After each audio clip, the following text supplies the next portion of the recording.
네, 먼저 이제 4월 29일자로 기존에 알고 계셨다시피 이론서가 이제 수정이 됐습니다. 근데 이론서 수정에 대해서 수정 대비표가 나왔는데 이때 나온 부분이 1권에 관련된 2차 1권에 관련된 농작물 재해보험 및 가축 재해보험의 이론과 실무에 대해서 그 부분을 수정 대비표를 만들었고 아직 2권에 대한 수정 대비표는 다 완료가 안 됐다고 해서 그게 5월 9일날 나온다고 지금 2022년 5월 9일 18시까지 게시를 한다고 이렇게 얘기를 하더라고요. 제가 4월 29일까지 좀 늦은 시간까지 찾아보고 했었는데 나중에 이게 올라와서 확인을 하니까 그 내용들이 기존에 있었던 4월 29일날 반영되었던 것들 전에 올렸던 그 자료에다가 그리고 5월 4일도 변경된 게 있더라고요. 예를 들어서 5월 4일날 변경된 내용들이 더 추가적으로 있어서 2차 관련, 이 과목 관련해서도 분명히 5월 9일날 또 변경된 게 있을 것 같아요. 그래서 그 관련된 부분까지 변경을 해서 다음 주 수요일까지 우선 1과목에 관련된 거는 제가 내일까지 정리한 걸 올려드릴 거예요. 그걸 본인이 프린트를 하시거나 아니면 따로 이제 기본에 있는 기본서를 보시거나 아니면 같이 학원에서 재봉을 같이 하시거나 그렇게 하시면 될 것 같으세요. 우선은 기존에 있었던 5월 4일까지 기준으로 해서 2차 1과목에 관련된 부분들을 제가 기존에 나눠드렸던 문제들이랑 그 다음에 5월 4일까지 반영된 내용들을 그대로 또 이쪽에 실었어요. 그래서 변경된 내용들이나 그런 것들이 그대로 있으니까 이거를 참고용으로 해서 봐주세요. 그냥. 그러니까 기존에 그 문서로 출력하신 걸 보시고 그 다음에 어떤 확인 차원에서 해야 되는 부분들은 이 부분이 있으니까 이 부분에다가 뒤쪽 부분이 보면 제가 이제 지금 기존에 나눠드렸던 문제들 다 있잖아요. 그 부분에다가 조금 더 추가를 해서 이렇게 기출 예상 문제라고 해서 각각 해당되는 파트마다 제가 드렸던 것들이 지금 막 이렇게 중구난방으로 지금 다 보관하고 계시잖아요. 그런 부분이 있으니까 기존에 계셨던 이론서를 보시고 그 다음에 여기서 관련된 파트 뒤쪽에 기출 예상 문제를 해서 이렇게 물론 문제들을 좀 실어놨어요. 이 문제 안에는 아까 요청하셨던 기출 문제도 많이 들어가 있어요. 대부분이 기출 문제랑 그 다음에 관련돼서 기본이 되는 문제들이 쭉 이쪽에 실려있고 답이랑 제가 한번 점검을 했습니다. 그래서 이거 작업을 하느라고 좀 늦어졌어요. 네. 그래서 이렇게 해서 1과목과 그 다음에 2과목도 마찬가지로 지금 2과목은 4월 29일자 수정된 내용까지 다 반영이 됐고요. 그 다음에 이제 5월 9일자 반영된 것들 반영을 하고 그래서 제가 기존에 나눴던 문제들도 일부 오류들이 있었어요. 어떤 경과합의를 잘못했거나 아니면 어떠한 준비계 생산비계수 값들을 그 입력 잘못했거나 아니면 계산상의 오류가 됐던 부분들 제가 다 찾아서 해당된 내용들도 수정을 다 했습니다. 수정을 해서 마찬가지로 해당되는 하나의 카테고리가 끝나면 그 뒤쪽에 제가 나눠냈던 문제들 있었잖아요. 거기다가 일부 문제들, 그 다음에 기출문제에서도 중요한 부분들 다 같이 실었습니다. 이쪽에. 그래서 이 부분들은 말씀드렸다시피 1과목은 내일까지 그래도 제가 수업을 할 거니까 수업을 하면서 제가 점검을 최종적으로 한 거를 내일 수업이 끝나면 올려드릴 거고요. 카페에.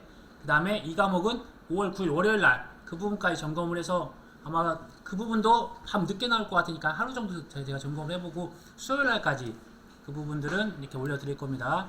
그래서 마찬가지로 이런 식으로 각 해당되는 파트가 끝나면 뒤쪽에 기출 예상 문제라고 해서 기출 문제 위주로 해다가 그 다음에 기본 문제 두 개를 같이 접목을 해놨어요. 그래서 이것도 같이 올려드릴 테니까 참고하시고 혹시 제가 이제 카페에다가 올려드리면 거기다가 문제가 있으면 거기다가 한번 질문하시면 제가 답변 달아드리도록 할게요. 아니면 또 따로 전화 주시면 제가 답변 드릴 거고요. 그래서 우선은 기본 이론서와 기본 문제가 여기서 다 끝날 것 같아요. 이제 그 다음에 요약되는 부분들 있잖아요. 요약되는 부분들을 제가 우선 1과목은 위험부터 해서 위험에 대한 정의, 위험에 대한 분류, 위험에 대한 관리, 그 다음에 위험 관리하는 방법들, 어떤 보험에 대한 관련된 부분들 이렇게 쭉 해서 다 정리를 했어요. 그 다음에 상품에 대한 부분들이나 이런 부분을 다 정리를 해서 약 한 60페이지 정도 되는 것 같아요. 1과목 지금 요약 정리한 게 약 한 60페이지 정도 되거든요. 그래서 이 부분들을 그때 말씀드렸다시피 60페이지 정도 되면 하루는 다 읽으실 수 있으세요. 그래서 한 3일 정도는 이런 걸로 한번 읽으시고 그다음에 기본서를 보셔야 되세요. 그러니까 이건 아무래도 요약되어 있는 부분들이다 보니까 기본서 한번 보시면 그게 사이클이 계속 빨라질 거고 그 다음에 핵심적인 내용을 알고 있으면 좀 그 다음에 이렇게 살을 붙이고 하는 거는 그 다음에 이제 본인의 능력이니까 훨씬 공부하는 속도가 빨라질 겁니다. 그래서 아마 한 3일은 이제 이렇게 요약되는 것들을 이렇게 보시고 그다음에 틈틈이 1차에 대한 것들 계속 준비를 하셔야 됩니다. 이제 시험이 얼마 남지 않았고 그다음에 1차 접수자가 지금 16,000명 정도 되는 걸 알고 있어요. 그래서 작년과 비슷하다고 하고 작년에도 한 72% 정도 합격을 했으니까 지금부터 하시면 네 그러니까 72%에서 75% 합격률이라고 하는 거는 그러니까 시험이라고 하는 게 그렇죠 맞죠 뭐죠 시험 응시하면 떨어져야 되는데 근데 공부하시는 분도 계시고 공부 안 하시는 분도 계세요. 그러니까 공부 안 하시는 분이 떨어진다고 보시면 되세요. 아니면 그날 컨디션이 너무 안 좋으셔서 뭐 번호를 잘못 밀려 쓰셨거나 그런 분이 떨어지시니까 시험에 대한 1차에 대한 두려움은 없게 하시고 기존에 드렸던 자료에다가 제가 영상 조만간 올려드리면 그거 참고하셔서 보시면 충분히 고득점으로 합격하실 수 있으십니다. 그런데 이제 1차가 중요한 게 아니라 2차가 중요하기 때문에 지금 2차 관련돼서는 이렇게 제가 정리한 자료들 그 다음에 이 과목 관련돼서도 각각에 대한 부분들을 정리가 지금 어느 정도 됐어요. 정리가 되어 있는데 이제 최종적으로 수정하고 관련된 부분들 페이지는 이것도 그렇게 많지는 않으니까 두 개 합쳐서 한 140-50페이지 정도 될 것 같아요. 두 개 합쳐서 그래도 양이 적지는 않아야 돼. 그래도 이제 충분히 지금 600페이지를 보다가 600페이지 정도 되죠. 600페이지를 보다가 그래도 한 150페이지 정도 내용을 줄이면서 그럼 저희가 회독수가 많이 늘어날 거고 거기에다가 살 붙이는 연습을 하시면 되세요. 그럼 충분히 또 합격하는 데 지장 없으실 것 같고 이제 이런 식으로 해서 5월 달에 이런 부분 마무리 지어지도록 하겠습니다. 저기 우리 네. 5월 1일에 1차 시험 치는 사람들 4월 30일은 수업했던 영상이 올라와 있던데 5월 1일 거는 없대요? 5월 1일 영상이 없나요? 예. 제가 5월 1일. 그럼 제가 확인 한번 해보도록 하겠습니다. 5월 1일 영상이요. 예. 혹시 여기까지 해서 뭐 질문사항 있으시면 없으십니까? 그리고 또 제가 일정을 조금 약간 수정을 좀 해야 될 것 같아요. 제가 갑자기 5월 21일 날 제가 좀 깜빡했던 일정이 저희 협회에서랑 지회에서 있었던 일이 있어가지고 중요한 일정이 있어서 7일과 8일은 아마 제가 오늘 수업을 하면 1과목이 한 상당히 많은 부분 끝날 것 같아요. 그 다음에 내일은 2과목도 진행이 될 것 같아요. 1과목 끝내고 2과목까지 진행이 된다고 하면 아마 14일 정도 해서 2과목까지 요약 정리된 부분을 한 사이클이 다 돌아간다고 하고 그 다음에 15일 날은 1차 모의고사랑 그 다음에 재비학 관련된 부분 한번 특강을 하고 그 다음에 21일 날은 휴강을 하고요. 그 다음에 22일과 28일과 29일 날은 그때 말씀드렸다시피 추가적으로 어떤 숫자 부분이랑 아니면 계산 산식이나 아니면 부록에 관련된 부분들 따로 더 아니면 부족한 부분들 진행을 할 수 있도록 하겠습니다. 그러면 휴강이 22일에서 29일에서 21일로 네네네네네 죄송합니다. 제가 개인적으로 좀 협회 쪽에 일이 좀 있어서 그 부분만 좀 양해 부탁드리겠습니다. 21일 날로 바뀌었습니다. 21일 날로. 카페에 일정을 좀 올려. 네네네. 그래서 오늘 말씀드리고 올려드리도록 할게요. 그러면 이제 이 부분을 네. 그럼 저 요약 정리한 부분이 1, 2차 쳐서 한 140페이지 되는데 네. 그거는 각자 개별적으로 출력을 해야 되겠네. 카페에 올라오면. 네, 제가 우선 내일 올려드리는 거 한번 보시고 개인적으로 출력하셔도 되고 아니면 말씀드렸다시피 그냥 이렇게 여러분이 같이서 말씀하셔서 학원에서 말하면 학원에서도 근처에 있는 재본집에 낚여서 하는 부분들이니까요. 그건 이제 서로 융통성 있게. 네? 네, 다음 수요일 날이 2과목까지 다 나올 것 같아요. 네, 150페이지 정확하진 않습니다. 제가 예상하는 건 그 정도 되는 것 같아요. 네, 네. 그래서 그걸 이제 한 권으로 만들 거예요, 한 권으로. 그래서 한 권으로 해서 계속 보실 수 있게. 그러면 이제 지금 기존에는 한 권보다 가벼우니까 그거를 나중에 정말 이렇게 빨리 보시게 되면 하루 만에 일과면서 끝내실 수 있으세요. 근데 말씀드렸다시피 그 내용이 한 80-90%다 들어가 있어요, 교재에 있는 내용들이. 그래서 네, 그건 이제 나오는 거 보시고서 판단하셔서 수요일 날까지 해서 맡긴다고 하면 이제 다음 주 토요일 날 오실 때 같이 찾을 수 있게. 네네. 있으면 여기서 얘기하시고 아니면 다 다시 좀 네, 그래서 이걸 보실 때는 이제 기본적으로 교재에 있는 것들 제가 밑줄 쳐드리고 했던 부분들 있잖아요. 그 부분들을 그냥 그대로 다 했습니다. 이 시험은 이론서에 나와 있는 거 그대로 작성을 하시라고 하는 게 기본이기 때문에 이걸 응용하거나 변경되거나 그런 건 없고 기존에 있었던 것들에서 중요한 부분들을 다 끄집어냈어요, 그냥. 그래서 첫 페이지부터 내용을 간단히 보도록 할게요. 먼저 위험에 대한 정의 파트부터 순서도 그대로입니다. 위험에 대한 정의 부분들. 그래서 저희가 위험에 대한 정의라고 하는 부분들은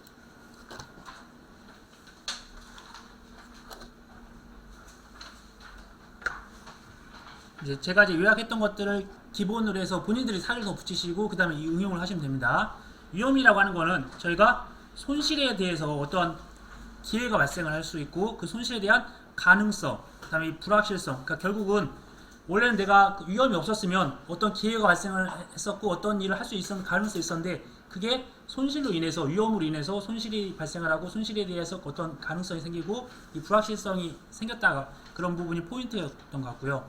그 다음에 그런 위험으로 인해서 원래 위험이 없었다고 하면 내가 어떻게 실제로 결과를 어떤 기대했던 결과와의 차이값이 이제 발생할 수가 있습니다. 잠시만요.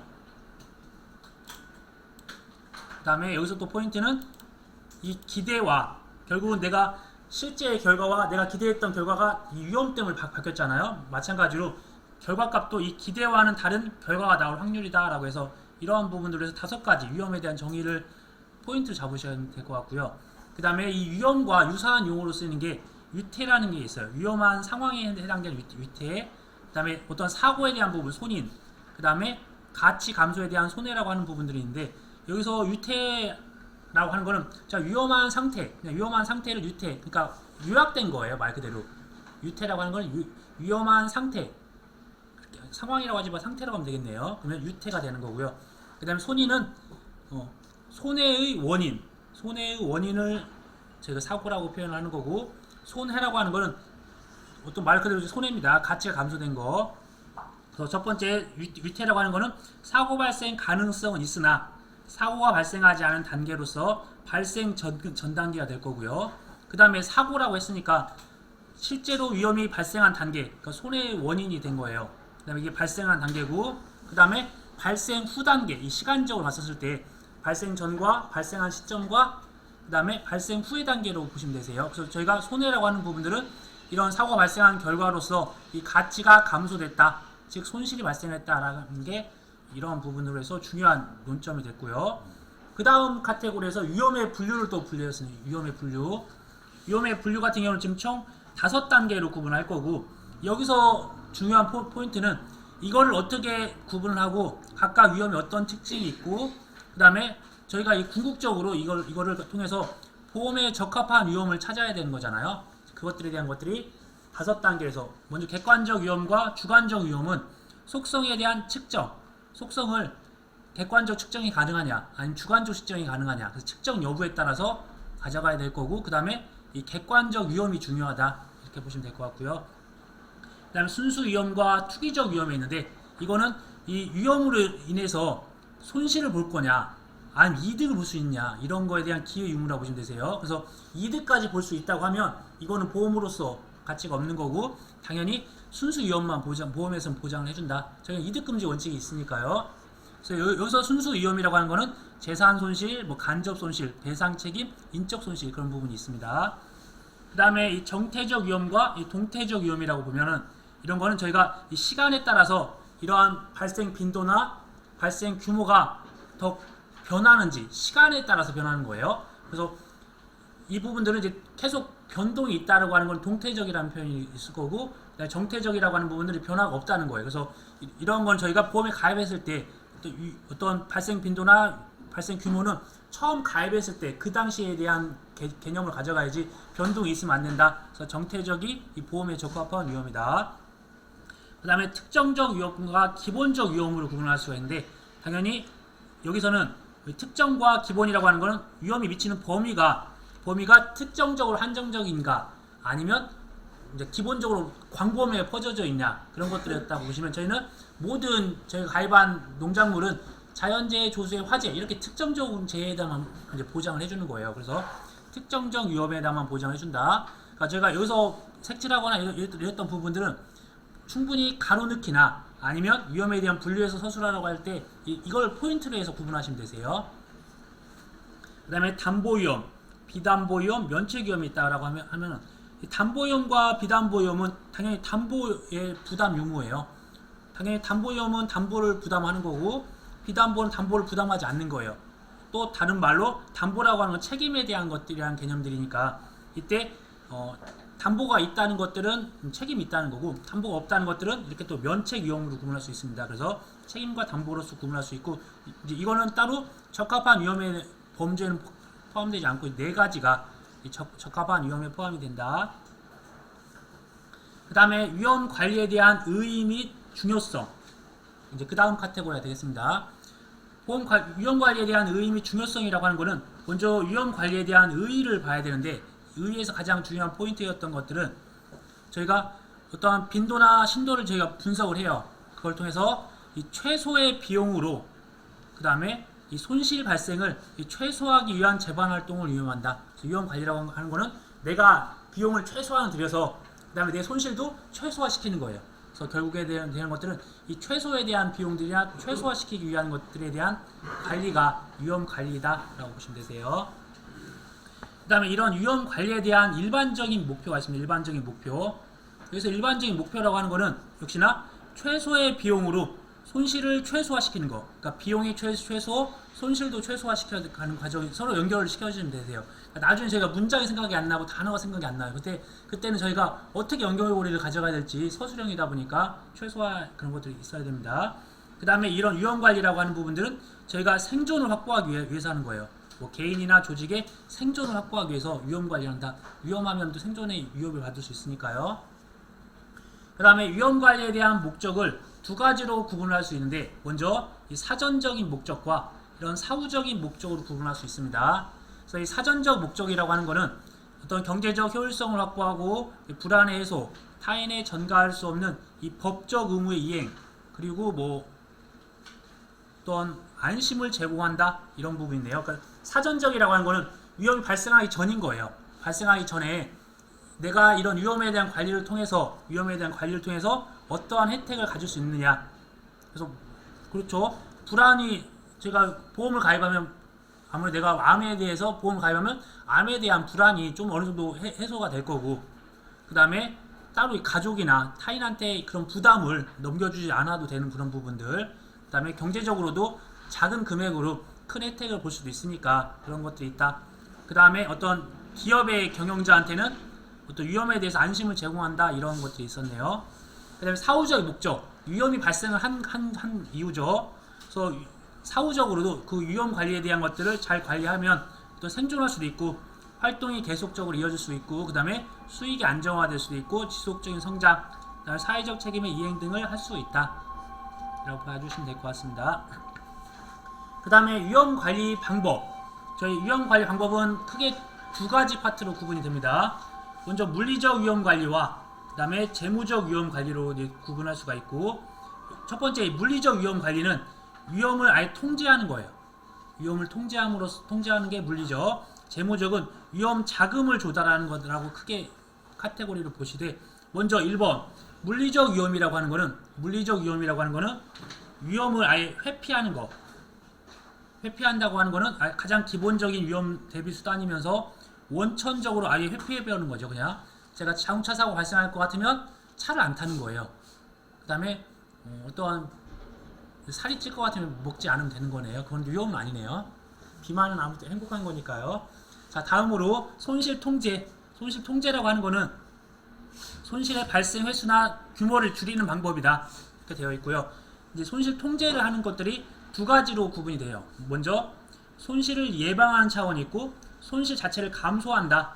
그래서 이건 예를 가지고 기억하시면 좋을 것 같더라고요. 손실 예방한다. 그래서 속도 제한 구역을 넣는 거죠. 30도 제한, 뭐 40km 제한, 50km 제한, 이런 식으로 속도 제한. 음주 단속을 통해서, 음주 단속을 하니까 말 그대로 이런 운전을 하거나 과속을 하는 것들에 대한 빈도를 이제 줄이게 되는 거죠. 이런 장치를 통해서. 그게 손실 예방. 그다음에 손실에 대한 감소라고 하는 거는 말 그대로 이런 스프링클러나 이제 화재가 발생을 하게 되면 이제 사후적인 거래, 이것도요. 어차피 스프링클러 같은 경우는 작동하면서 화재가 진압이 되거나, 아니면 사고 발생했을 때 자동차 에어백이 터지면 나의 어떤 피해가 감소가 되는 것처럼 그런 피해에 대한 규모를 줄이는 거. 어떻게 보면 이것도 사전적인 게 손실 예방, 사후적인 게 손실 감소에 대한 개념으로 접근하시면 될 것 같아요. 아까 전에 보셨다시피. 그 다음에 위험 요소에 대한 분리라고 하는 부분이 있었는데, 그래서 저희가 기억을 하실 때 물리적 위험에 대한 5가지를 5가지 서술하시오라고 하면 저희는 이렇게 큰 1번, 2번, 3번, 4번, 5번을 쓰셔야 되는 거예요. 그렇죠? 물리적 위험, 그 위험 관리 방법 중 물리적 위험 관리에 대해서 5가지 내용을 서술하시려면 이 뒤에 있는 내용들을 서술하실 건 없으시고 이 목적, 위험을 회피할 수 있고 위험 회피하고 손실 통제하고 그다음 위험 요소를 분리하고 그다음에 계약을 통해 위험을 전가하고 그다음 위험을 스스로 인수한다. 이런 5가지가 있다. 이렇게 작성하시면 되세요. 다음으로 이제 위험 요소라는 것들이 보면 이런 그 포인트는 요소를 분리하는 거죠. 아예 없애버리는 거 위험 요소를. 그래서 이 규모가 감당하기 어려울 만큼 커지지 않도록 아예 그런 위험에 대한 분산 원리를 적용한다라고 좀 포인트가 있었고요. 그 다음에 이제 계약을 통한 위험 전가. 저희가 어떻게 임대차 계약을 하거나 하도급 또는 하청 작업을 하면 어떤 대기업에서 중소기업한테 어떠한 위험을 전가시키는 거죠. 그래서 그런 것들을 책임을 이 계약을 통해서 제3자에게 전가하는 이런 위험 물리적인 통제 방법이 있고요. 마지막으로 위험을 스스로 인수한다. 그래서 위험에 대한 어떠한 조치도 취하지 않고 그냥 방치하는 경우 이런 부분이 위험을 스스로 인수한다라고 보시면 되겠네요. 실질적으로 중요한 건 이제 재무적 위험 관리. 저희는 이제 보험 상품에 대한 것들을 이제 스스로 이제 알아가는 과정이라고 보시면 되세요. 결국 궁극적으로는 보험에 대해 설명을 하기 위한 것들이니까. 그래서 재무적 위험 관리의 내용들을 봤더니 첫 번째 위험을 보유한다. 위험을 스스로 인수하는 것 똑같네요. 그래서 우발적 손실을 자신이 이제 부담하는 겁니다. 그래서 내가 준비금을 적립을 시켜 놓거나 아니 기금이나 아니면 내가 내 스스로에 대한 자가보험 같은 걸 통해서 내가 위험을 보유하는 방법이 있고요. 그 다음에 위험을 제3자한테 전가. 그럼 똑같네요. 4번과 5번과 이렇게 내용이 이렇게 연결이 되네요. 그래서 계약을 통해서 제3자한테 위험을 전가한다. 뭐 제3자라고 표현하기 그렇지만 이제 자식들이 잘못하면 부모님한테 또 어떻게 손 벌리게 되고 부모님이 이제 그런 것들을 자금 돈으로서 해결해 주는 부분이 있겠습니다. 그 다음에 위험에 대한 결합을 통한 위험 발생을 대비한다. 그래서 이제 여기서 중요한 용어가 나옵니다. 그래서 다수의 동질적인 위험을 결합을 해서 위험 발생에 대비하는 것으로 보험이 이에 해당한다. 그래서 위험 전가에 대한 대표적인 방법을 저희는 이제 보험이라고 보시면 되세요. 그래서 역시나 이것도 보험이라고 하는 것은 계약자, 이 피보험자의 위험을 계약에 의해 보험자한테 떠넘기는 겁니다. 제3자가 아니라 보험자한테 떠넘기는 것. 대상이 어떤 부모님이나 어떤 다른 제3자가 아닌 보험자한테 떠넘기는 게 보험이다. 그 다음에 위험 관리에 대한 방법의 선택. 만약에 지금까지에서 한 문제가 나온다라고 하면 이제 이 부분이 나오겠죠. 이 부분이 제 3번에 대한 부분들. 그때 말씀드렸다시피 제 1장에서 한 문제. 1장은 이제 보험과 위험에 대한 부분들이 나올 거고 2장은 농업재해보험 제도에 대한 것들이 나오잖아요. 그래서 그 중에서도 가장 중요한 부분이 이 부분인 것 같더라고요. 그래서 제가 이 카테고리가 한 20개 정도 돼요. 그래서 한 10몇 개가 위험과 보험, 그 다음에 농업재해보험법 제도가 또 나머지 부분을 차지하고 있습니다. 그래서 위험관리 방법에 대한 것들을 보면 저희가 손실에 대한 빈도, 횟수, 그 다음에 손실에 대한 규모를 가지고서 이제 이거를 쭉 봤습니다.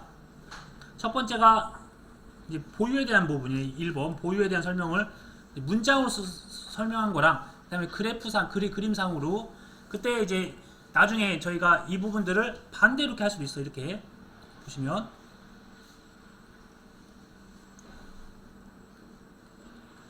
빈도, 규모 말 그대로 가면 갈수록 빈도는 커지는 거고 그 다음에 가면 갈수록 규모는 작아지는 거니까 가장 작은 게 1번 보유가 될 거고요. 그쵸?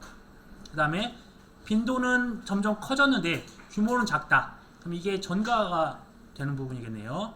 그 다음에 그러니까 이걸 이제 그래프상으로나 상황상으로 어떻게 물어보는지에 대해서 다양하게 접근할 수 있습니다. 이거를 순서를 바꿔서 물어볼 수도 있고요. 그러면 이 순서가 번호가 바뀌겠죠. 그 다음에 빈도는 작은데 규모가 크다. 이건 3번에 대한 부분이네요. 그래서 1, 2, 3, 4번에 대한 부분이 다 많은 거는 아예 위험을 회피해야 된다라고 해서 1, 2, 3, 4번 아니면 이거를 또 반대로 바꿔보거나 이제 이런 식으로 해서 문제를 아마 이제 손해사정 관련돼서 가장 많은 문제가 나왔던 부분이 이쪽 파트였던 것 같아요. 그래서 한번 읽어보겠습니다. 말 그대로 손실 규모와 발생 빈도가 아예 둘 다 낮았어요. 그래서 개인이나 조직 스스로 발생 손실을 부담하는 자가보험과 같은 보유가 적정하다. 둘 다 낮으니까 위험에 대한 것들 빈도도 낮으면 이것도 내가 부담하고, 그러니까 자기 부담금처럼 그 정도에선 내가 부담하겠다. 그 다음에 손실의 빈도는 낮지만 발생 손실의 규모가 컸어요. 그래서 말대로 두 번째 이제 이 부분에 대해서 발생 빈도에 대한 횟수는 몇 번 안 돼요. 근데 피해가 커요. 이럴 때는 암보험가처럼 저희가 암은 인생에 있어서 몇 번 안 걸리지만 암에 대한 피해는 어마어마하게 크잖아요. 그래서 그렇게 암에 대해서 그래서 암보험에 대한 것들을 생각을 해주셔야 되세요. 암보험 같은 경우는 발생 빈도는 낮지만 발생 손실에 대한 금액이 많이 들어간다. 그래서 이러한 부분은 보험을 가입함으로써 위험을 전가하는 것이 바람직하다. 자, 세 번째, 발생 빈도가 높지만 손실 규모가 상대적으로 작은 경우. 손실 통제. 아까 손실 통제하는 부분이 어떤 부분이 있었죠? 아까 전에 음주 단속이나 아니면 과속 관련돼서 속도 제한 그런 것들을 두는 거예요. 그래서 발생 빈도 이렇게 속도 제한을 위반하신 분이 많아요. 저도 가끔 하긴 하는데 이렇게 한데 상대적으로 저희가 속도 위반했다고 해서 사고가 나는 거는 아니고 사고가 날 확률이 높긴 하지만 이거의 빈도에 비해서는 사고는 덜하니까 이제는 손실 통제를 위해서 이렇게 속도 제한이나 음주 단속을 한다. 그래서 이런 손실 통제를 위주로 한 위험 보유 기법이 경제적이다. 근데 발생 빈도가 높아요. 손실 규모도 큰 경우에는 아예 위험을 회피해야 되죠. 너무 피해가 커요. 위험한 것들을 하면 안 된다. 그렇게 예를 들어서 어떠한 스카이다이빙을 한다든지 그런 것들은 아니겠네요. 좀 얘가 적절하지 않지만 그래서 손실 발생 빈도가 많고 그다음에 손실 규모가 크다라고 하는 경우에는 아예 위험 회피해야 된다. 그래서 이 부분들은 아마 나올 확률이 가장 높은 것 같아요. 그 다음에 여기까지가 위험에 대한 것들이 끝났고요. 그 다음에 보험에 대한 파트 보험에 대한 파트를 제 5번부터 들어갑니다. 그래서 보험에 대한 정의와 특성. 그래서 보험에 대한 정의가 아까 전에 읽어드렸던 거예요. 그래서 다수에 대한 동질적인 위험을 가지고서 저희가 보험이라고 하는 거는 다수의 계약자가 존재하고 그다음에 하나의 보험자가 존재하는 거잖아요. 그래서 다수의 계약자들이 모아서 보험을 가입을 하게 되는 거니까 동질적 위험에 대해서 위험 결합을 합니다. 계약자들끼리 다 결합을 할 거고요. 그 다음에 이러한 보험자 통해서 보험금을 타기 위해서는 우연한 사고 발생입니다. 우연한 사고 연결고리가 그래서 이 우연한 사고로 실제 손실이 발생을 해야 되고요. 사고가 발생했는데 손실이 발생하지 않으면 안 돼요. 그래서 실제 손실이 발생할 거고 그 다음에 이 다수의 동질에 대한 위험의 결합을 통해서 보험으로서 평균 손실로 대체한다. 이렇게 기억을 하셔야 되세요. 그래서 연결고리는 다수의 동질적인 위험으로 그런 위험이 있는 계약자도 있어요. 그래서 그런 계약자분들이 그 위험을 결합을 시켜서 보험으로서 결합을 시키면 우연한 사고 발생해서 실질적으로 손실이 발생하면 그런 다수의 사고가 발생을 많이 했을 거잖아요. 그 동질적인 위험에 대해서도 결합이 돼서 평균적인 손실로 대체한다.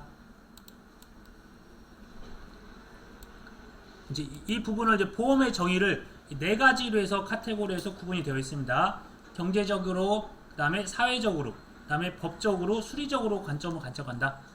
그냥 그 내용 그대로입니다. 그냥 경제적 관점이라고 하는 재무적 손실이 될 거고, 그래서 이런 재무적인 돈에 대한 것들이 손실이 발생하는 것을 위험에 대한 감소 방법으로는 위험을 제3자한테 아니면 보험자한테 전가시키거나 아니면 위험을 결합을 시켜서 결국은 또한 이제 평균 손실을 대체한다. 그런 개념으로 접근하실 거고요. 그 다음에 사회적인 관점. 사회적인 관점에 대한 포인트는 손실을 다수인이 분담한다. 손실에 대한 분담. 그러니까 사회적으로는 여러 명에 대해서 모아서 그것들을 분담을 해서 기금을 형성한다. 그게 보험에 대한 정의고요. 그 다음에 법적인 관점은 법적 계약이다. 법적 계약이다. 그러니까 이 부분도 재무적 손실의 보전을 목적으로 하는 법적 계약이다. 그게 이제 법적인 관점이 될 거고요. 수리적, 숫자적인 관점은 수리적인 제도이다. 수리적인 제도이다. 그래서 어떠한 이론이나 기법을 통해서 손실을 예측해서 배분하는 수리적인 제도이다라고 해서 포인트를 잡아주면 좋을 것 같으세요. 다음으로 이제 보험에 대한 특성. 보험에 대한 특성에 대해서 5가지를 서술하시오라고 하면 먼저 예기치 못한 손실이 집단화. 그다음에 위험을 분담한다. 앞에서 나왔던 내용들을 이제 하나하나 다시 특성을 했습니다. 위험을 전가한다. 그다음에 실제 손실에 대한 보상을 한다. 대수의 법칙이 한다. 그러니까 이제 어떤 집단화 한다고 하는 것들이나 그런 것들은 첫 번째 예기치 못한 손실에 대한 집단화. 그래서 손실을 한대 모음으로써 개별 위험을 개인적으로 발생할 수 있는 위험을 손실 집단으로 전환시키는 것을 저희 집단화라고 표현할 거고요. 위험 전가는 보험을 말하는 거고요. 그 다음에 실제 손실에 대한 보상이라고 하는 거는 역시나 보험을 통해서 보상을 받을 건데 이때는 이익을 보는 경우는 없다. 그래서 실제 손실에 대해서만 보상을 받아야 된다. 그 다음에 대수의 법칙, 그냥 실험 횟수가 많고 많은 값들이 있을 경우에, 그러니까 많은 것들이 있으면 결국은 그런 결과값들로 인해서 예측된 값으로 수렴한다. 그러니까 저희가 동전을 던졌을 때 앞면에 나올지 뒷면에 나올지 한 번 던져서는 50%, 아니 100% 확률이죠. 왜 그러냐면 앞면 아니면 뒷면이니까 하나가 100%면 하나가 0%가 돼요. 근데 두 번 던졌더니 두 번째도 앞면에 나오고 세 번째 던져도 앞면에 나왔다고 하면 100대 0이 돼요. 근데 이거를 1000번, 10,000번 하다 보면 결국은 50대 50으로 된다. 그래서 예측된 값으로 수렴한다. 그래서 대수의 법칙이라고 하는 거는 많은 실험 횟수가 중요하다. 그래서 총 5가지가 내용이 있습니다. 그 다음에 보험에 대한 성립 조건. 역시나 앞에서 나왔던 내용들도 반복적인 내용들이에요. 근데 이제 이걸 어떻게 풀었을지 보면 보험에 대한 성립은 첫 번째 동질적 위험의 다수가 존재해야 된다. 그러니까 결국은 이게 보험에 대한 의의를 물어봤던 거 내용들이 다 있어요. 그 다음에 그 손실이 우연적으로 발생을 해야 한다. 그 다음에 한정적 손실이 된다. 그러니까 규모가 무한대로 돼서 전쟁처럼 무한대로 되어 있으면 보험에 대해서 성립이 하지 않는다. 그 다음에 비재난적 손실. 역시나 이것도 감당할 만한 수준. 그러니까 3번과 4번은 같은 의미네요. 한정적인 손실이 되고, 그 다음 비재난적 손실이 된다. 그 다음에 이 부분들을 확률적으로 계산 가능한 손실이 된다. 마지막으로 경제적으로 부담 가능한 보험료가 되어야 된다. 그래야지 어떻게 보면 이제 결국은 한정적 손실이나 비재난적 손실, 그 다음에 확률적으로 계산 가능한 손실은 보험자 입장에서 그런 거네요. 계약자에서는 당연히 이런 것도 다 보장받고 싶게 하겠지만 보험자 입장에서는 이런 부분을 측정할 수 없는 그런 위험에 대해서도 보장받을 수는 없고, 그 다음에 전쟁이나 그렇게 비재난적 손실에 대한 것 감당할 만한 수준 이상이 되면 안 될 거고, 확률적으로 계산 가능해야지 어떤 손실 발생 가능성이나 손실 발생 확률을 추정할 수 없으면 안 된다. 그래서 총 6단계로 해서 기억을 하시면 될 것 같으세요. 여기서 보니까 경제적으로 부담 가능한 보험료라고 되어 있네요. 그래서 이 보험료가 저희가 보험금을 1000만원 받는데 1000만원에 대한 보험료를 내라고 하면 누가 가입을 하겠습니까? 그래서 이런 부분들 또한 기본적인 어떤 시간적인 거나 계약자 간에 이 분산 가능한 수준이어야 된다. 그래서 일정하게 전에 어떤 화재보험 가입을 할 때 1천만원에 대한 목적물이 있어요. 근데 여기다가 보험료를 1천만원 내라고 하면 이제 가입할 수 있는 사람이 없다는 거예요. 근데 이런 부분들을 어떤 시간적이나 어떤 계약자 간에 1만 명이 1만원씩 내라라고 하면 실질적으로는 이 1천만원에 대해서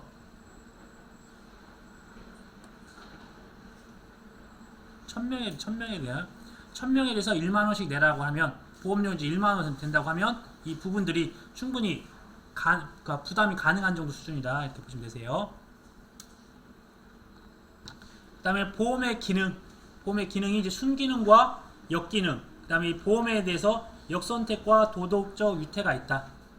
아마 이제 보험 부분에서 좀 중요한 부분에 이제 하나의 카테고리라고 보시면 되세요. 그래서 순기능, 보험에 대해서 순기능은 손실을 회복할 수 있죠. 저희가 어떤 암에 대해서 걸려가지고 치료비가 들어갔는데 그것들을 암 보험을 통해서 손실을 회복할 수 있고, 미리 예방적으로 가입을 했기 때문에 불안이 감소될 수도 있고, 그 다음에 신용력도 증대할 수 있다. 어떠한 그 사람에 대해서도 이 신용력 증대는 계약자의 신용력을 높여준다 라고 되어 있고, 그 다음에 투자 재원 마련, 아까 전처럼 만원씩 1000명이 돈을 모으면 1000만원이 되니까 계약자한테는 소액이지만 다수의 계약자로부터 보험료가 모여서 거대한 자금이 형성되고 이 자금을 통해서 투자 재원 마련이 가능하다. 그 다음에 자원의 효율적 이용을 기여한다. 이 부분도 우선은 보험 쪽에서 적은 보험료로 손실 위험을 좀 약간 해소할 수 있고요.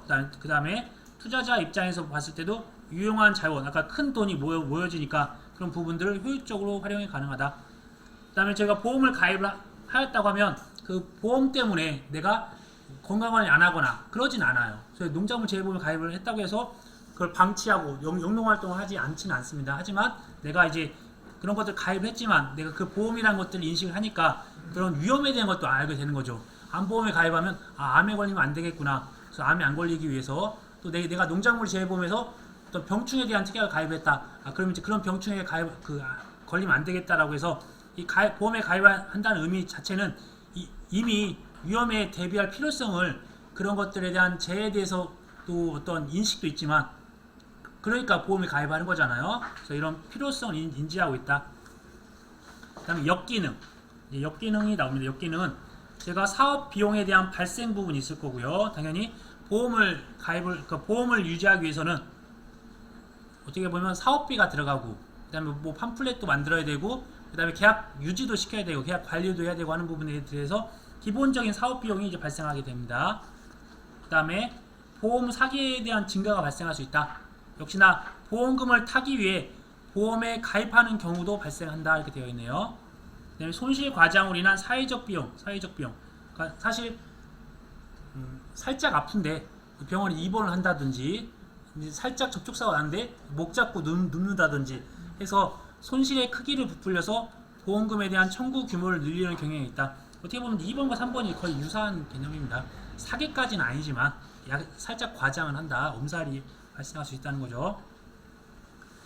그 다음에 이제 역선택과 도덕적 유태가 나옵니다. 역선택과 도덕적 유태라고 하는 거는 저희가 보험자와 계약자 간에 계약자가 계약을 하기 전에 어떠한 고지를 잘 해야 되는데 그 고지를 하지 않음으로써 발생할 수 있는 것들인데, 먼저 보험자가 계약자는 자신의 정보를 보험자한테 최대한 알려줘야 되는데 알려주지 않아서 비대칭 정보가 발생합니다. 어떠한 과거의 어떤 병력이나 아니면 어떠한 위험에 대한 것들을 계약자 자신은 알고 있지만 그것들을 가입할 때 보험자한테 안내를 안 함으로써 어떤 비대칭 정보가 발생한다. 그걸 통해서 역선택이 발생할 거고요. 역선택이라는 거는 말 그대로 계약 전 고지한 계약 전 알릴 의무, 계약 체결 전에 내가 아파요. 치아 상태가 안 좋은데 그걸 알리지 않고 보험을 가입을 해요. 치아보험. 그러면 이제 혜택을 받을 수 있겠죠. 그래서 이게 계약 체결 전에 이런 역선택을 할 수 있는 부분이 있다. 그 다음에 도덕적 유태. 예를 들어서 농작물 재보험에 가입을 해서 벼가 도복으로 쓰러졌어요. 그러면 그거를 빨리 세워야 되는데 내가 보험에 이미 가입했으니까 방치해 두게 되는 거죠. 그러면 이게 계약 체결 후에 어떤 고의나 인위적인 행동을 해서 사고 발생률이 높아지게 한다는 거. 보험을 타기 위해서 이렇게, 아니면 태풍이 온다고 하니까 가서 나무들 막 흔들어서 낙과를 만든다든지 그런 식으로 해서 계약을 한 이후에 관점으로 접근하시면 될 것 같으세요. 그 다음에 이제 보험에 대한 것들이 끝났고, 이제 보험에서도 저희가 공부해야 될 게 손해보험에 대한 의의와 원리 부분이 나와요. 그래서 손해보험에 대한 의의는 보험사고 발생 시에 손해가 생기면 그 생긴 만큼 손해액을 산정하여 보험금을 지급한다. 그러니까 손해가 발생을 하면 그 생긴 만큼 실손보상에 대한 개념입니다. 이 손해보험의 원리가 아마 여기서 가장 중요했던 것 같아요. 네, 지금 보험 파트에서 가장 중요한 부분이에요. 손해보험의 의의와 원리에서 손해보험 원리에 대해서 총 5가지 원칙이 있습니다. 5가지 원칙. 이거를 좀 다시 써야겠네. 이거를 이렇게 써야겠네. 5가지 원칙이 있습니다. 첫 번째 원칙이 위험에 대한 분담에 대한 원칙이 있어요. 위험에 대한 분담. 그래서 보험 단체를 구성함으로써 위험을 분담을 한다. 그때 유명한 마네지라는 사람이 보험을 일컬어서 1인의 만인을 위하여 만인은 1인을 위하여, 근데 이런 말이 있다고 하네요. 그러니까 내가 한 명이 보험료를 남으로써 특정한 어떠한 누군가가 혜택을 보는 거고, 또 만인들 여러 명의 또 1000명의 사람은 어떠한 1인을 위해서 이런 보험을 가입을 한다라고 보시면 될 것 같고요. 그다음 위험 대량의 원칙이라고 해요. 위험 대량. 아까 대수의 법칙이나 유사하죠.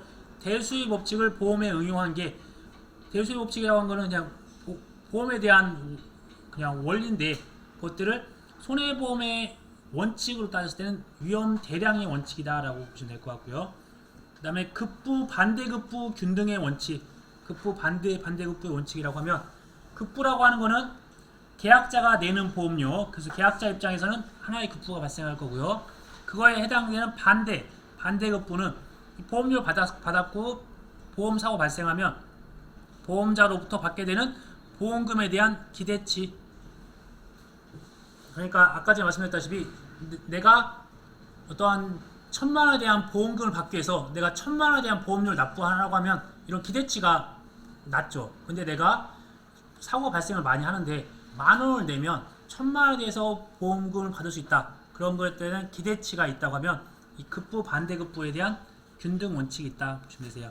그래서 지급보험금과 사고 발생 확률, 그러니까 예를 들어서 지급보험금은 1,000만 원인데 발생 확률이 1000분의 1이에요. 1000분의 1이라고 했었을 때 그러면 내가 보험료를 한 10,000원 정도 내면 충분히 가입할 만하다, 기대가 된다라고 해서 계약자 입장. 그 다음에 수지상등의 원칙. 이때는 이제 총계적인 개념입니다. 보험자가 받아들이는 수입 보험료에 대한 총액과 수지, 이게 이제 수입과 지출에 대한 부분이라고 보시면 되세요.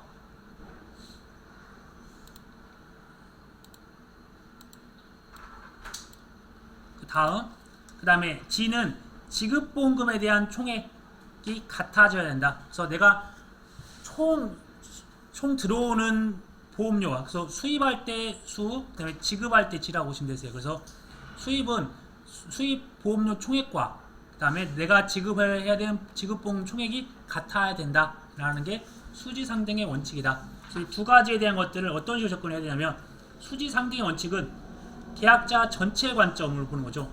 들어왔던 총액이고 그 다음에 나가는 총액에 대한 부분이니까 전체에 대한 관점인데 반해서 아까 말씀드렸던 급부 반대급부는 나에 대한 기대치에 내가 보험에 가입하기 위한 기대치라고 해서 계약자 개개인의 관점에 따라서 접근을 한다. 그래서 두 가지 원칙이 이런 식으로 계약자 전체 관점인지 계약자 개개인의 관점인지.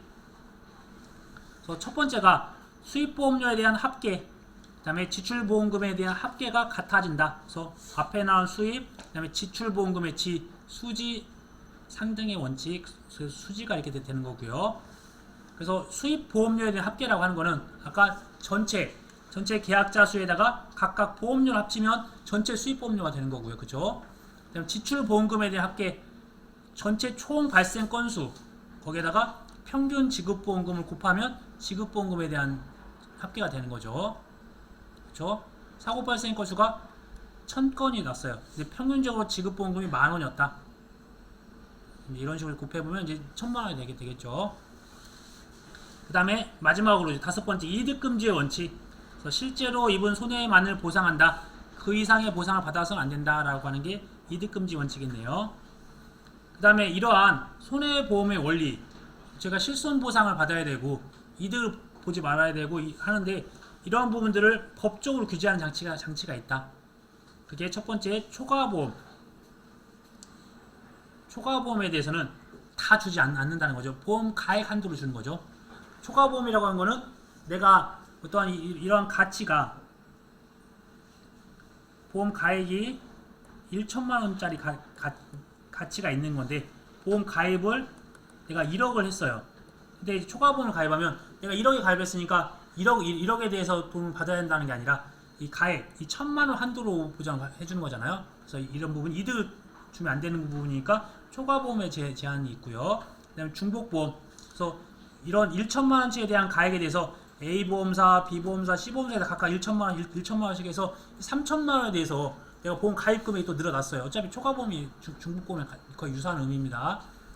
이런 식으로 됐었을 때 이 3,000만 원을 다 주는 게 아니라 이제 이런 것들 비례 보상해 주는 거죠. 그래서 중복보험. 그다음에 보험자 대위.